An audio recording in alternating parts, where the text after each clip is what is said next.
Disclaimer. I know neither Hindi nor Marathi nor Kannada nor good English. These videos are made basing on the visions and internal explanations coming in from nowhere while going through these 3 charts from God Speaks for the last many years.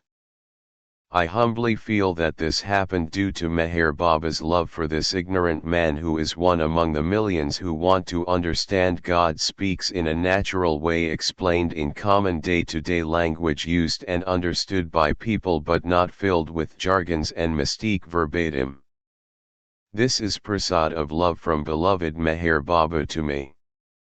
I am sharing it with you all. वह भाई हैं बाल गोपाल भास्कर राजू।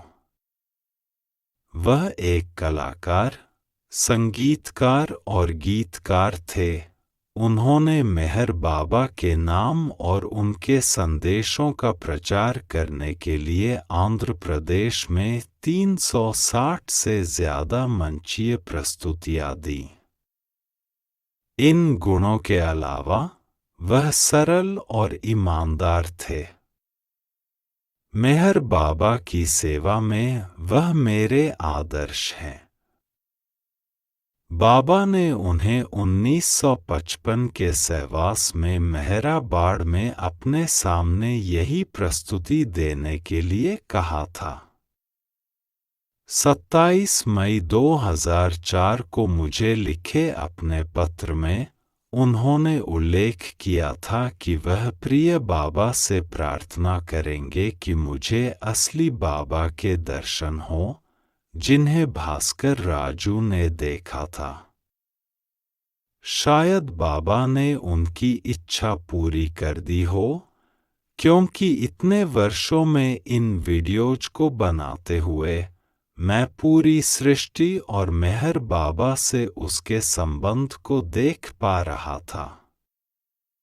अगर दर्शकों के लिए कोई लाभकारी चीज है तो वह बाबा ने स्वयं की है, और अगर कोई विचलित करने वाली चीज है तो वह मेरी गलतियां हैं। जय बाबा। भाई, एरोच ने बाबा का कार्य करने के लिए कुछ बुनियादी नियम बताए हैं। आप इसे इट सो हैपेंड पुस्तक में पा सकते हैं। 1. तय करें कि आप बाबा के कार्य के लिए क्या कार्य करने में सक्षम हैं। 2. उस कार्य को करने और उसे अपनी संतुष्टि के साथ पूरा करने में अपनी पूरी क्षमता और ऊर्जा लगाए। 3. बाबा को उस कार्य के लिए अपनी इच्छानुसार आपको ढालने, नया रूप देने दें और स्वीकार करें। बाबा के हस्तक्षेप का कभी विरोध न करें।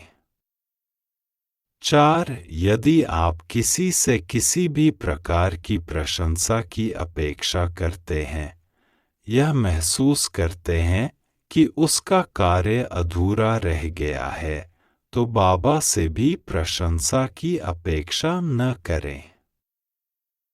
5. बाबा के कार्य में कभी भी बाहरी मदद की अपेक्षा न करें और न ही मांगे, इससे कार्य में बाधा आती है। 6. यदि आप लगातार उनका कार्य करते करते थक जाते हैं, तो उस कार्य को कुछ समय के लिए अलग रख दें, उनकी गतिविधियों के चिंतन में डूब जाए। मेहर बाबा से संबंधित किसी भी कार्य को करने में भाई एरोच मेरे दूसरे आदर्श हैं। उस दिव्य योजना को मेरा हार्दिक प्रणाम जिसने अपनी समय सीमा में यह जीवन निर्धारित किया है। मेरा प्रणाम जिद्दू कृष्ण मूर्ति को रमण महर्षि रामकृष्ण परमहंस कांची परमाचार्य श्री पाद श्री वल्लभ।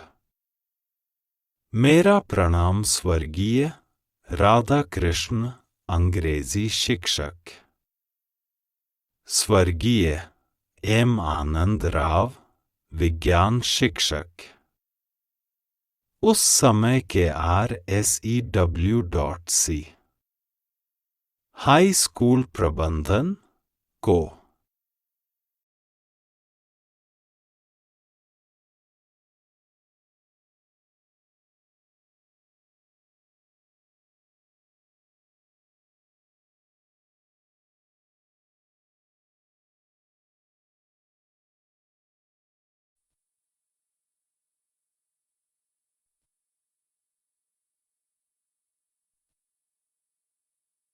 यह पुस्तक गॉड स्पीक्स मेहर बाबा द्वारा निर्देशित थी।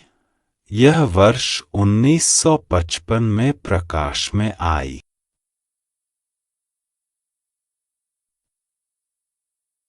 बाबा के साथ उनके हस्ताक्षर ने यह पुस्तक उनके कुछ करीबी प्रेमियों को दे दी थी।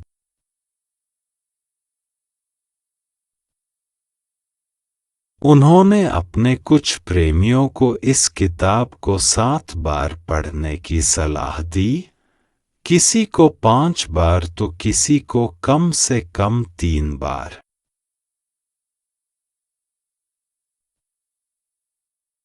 उन्होंने एक प्रेमी को, जो अंग्रेजी नहीं जानता था, सलाह दी कि वह सोते समय इस पुस्तक को अपने सिरहाने रखे।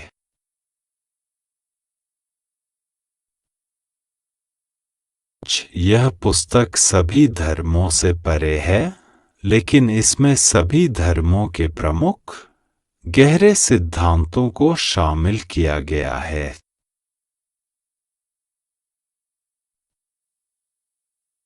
यह पुस्तक हमें बताती है कि हम मनुष्य, ब्रह्मांड और हमारे साथी मनुष्यों से कैसे संबंधित हैं।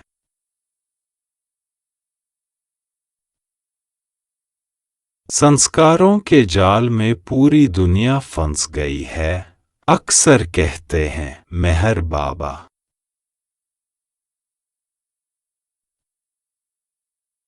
संस्कार क्या हैं?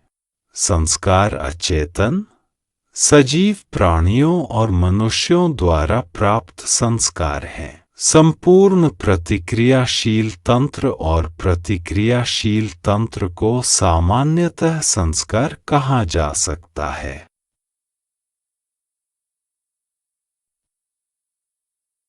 इन वीडियो का उद्देश्य गॉड स्पीक्स की बुनियादी अवधारणाओं पर प्रकाश डालना है।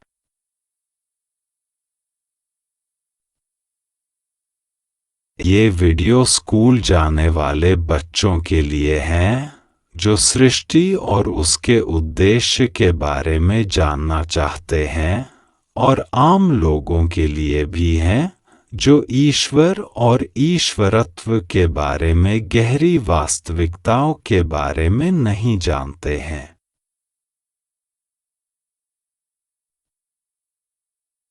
यह पुस्तक दिव्य विषय की व्याख्या करती है। थिंग्स वैसे ही क्यों होते हैं जैसे वे होते हैं।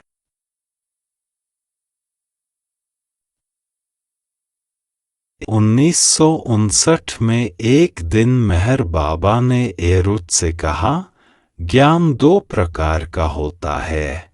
एक प्रकार का ज्ञान जो मन का उपयोग करके बुद्धि के माध्यम से प्राप्त किया जाता है, और दूसरा गुप्त ज्ञान जो मन का उपयोग नहीं किया जाता है।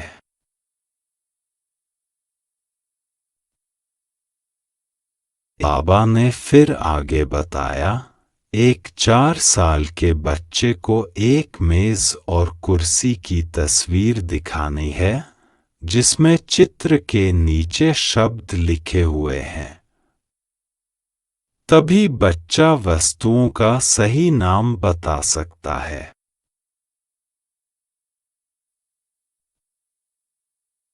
दूसरी ओर, एक अनपढ़ आदमी मेज और कुर्सियों के बारे में सब कुछ जानता है, लेकिन शब्दों को पढ़ना और लिखना नहीं जानता, यह कथन पृष्ठ 129 से लिया गया है। मेहर बाबा से संबंधित एक पुस्तक, द एंशिएंट वन।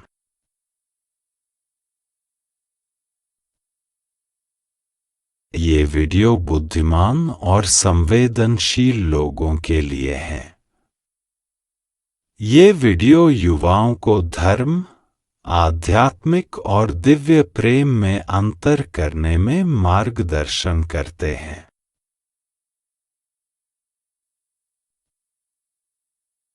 मेहर बाबा ने पत्थर की अवस्था से मनुष्य में ईश्वर प्राप्ति की अवस्था तक की चेतना की यात्रा को समझाने के लिए इस पुस्तक में कई चार्टों का उपयोग किया।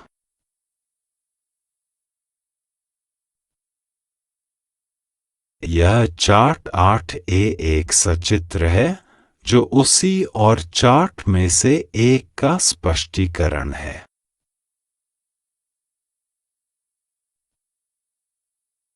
यह चित्र रानो गेली द्वारा मेहर बाबा की निरंतर देखरेख में बनाया गया था।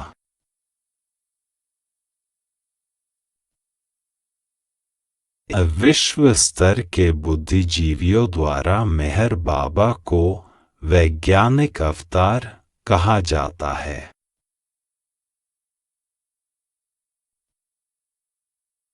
कई मेहर बाबा प्रेमी और वक्ता यह समझाते हैं कि ईश्वर बोलता है जो वे जानते हैं। वे न तो संदर्भ देते हैं और न ही विकास को समझने और समझने की कोशिश करते हैं। पैगंबर मोहम्मद के बाद हर क्षेत्र में कई विकास हुए, लेकिन सभी अपनी धार्मिक समझ से व्याख्या करते हैं।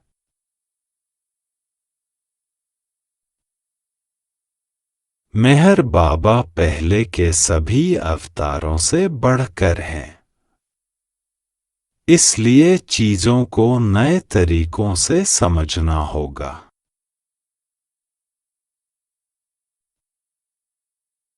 हमें मेहर बाबा की पुस्तकों और कथनों को अपने दिल में गहराई से महसूस करने वाली बातों से समझने की कोशिश करनी चाहिए।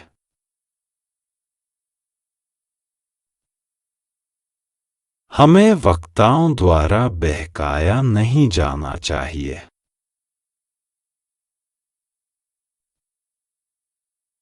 बाबा हमें जगाने आए थे, इसलिए हमें कई स्पष्टीकरणों की आवश्यकता नहीं है। हमारा हृदय ही हमारा मार्गदर्शक है।